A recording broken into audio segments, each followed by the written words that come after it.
What will the kingdom of heaven be like? It will be like a man going on a journey who called his servants and entrusted him to his property. To one he gave 5 talents, to another 2, and then to the other 1, each according to his ability. Then he went away. And he who had received the 5 talents went at once and traded with them, and he had made 5 more talents. So also the 2 talents made 2 more talents. But he who had received the 1 talent went, and he dug in the ground and hid his master's money.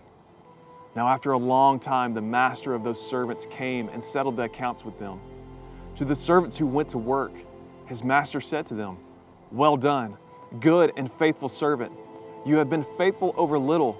I will set you over much. Enter into the joy of your master." He who had also received the 1 talent came forward, saying, "I was afraid, and I went and hid your talent in the ground. Here, you can have what is yours." But his master answered him, "You wicked and slothful servant. Take the talent from him and give it to the one who has 10 talents. For to everyone who has will more be given, and he will have an abundance. But from the one who has not, even what he has will be taken away. In that place there will be weeping and gnashing of teeth."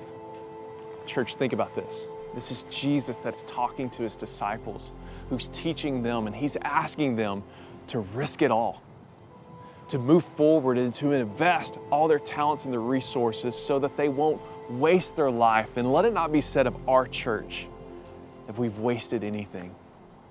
As you're sitting there, you've heard stories about India. You've heard stories in the past about what God is doing on the Amazon River.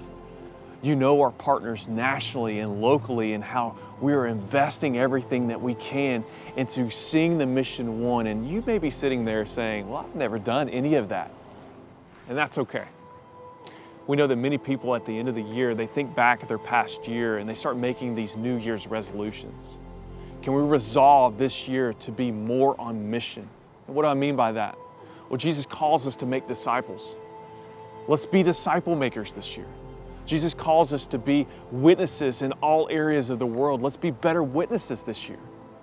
So how can you do that right where you're at? The first thing you can do is commit to pray. If you're not broken for the lost, pray that God would change your heart.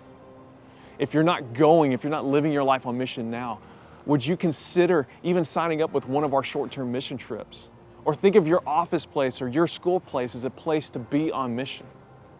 Or maybe right now you're thinking, I have much to give, much to offer. And financially, maybe you support some of those who are ready to go, some of our laborers who are ready to get into the fields.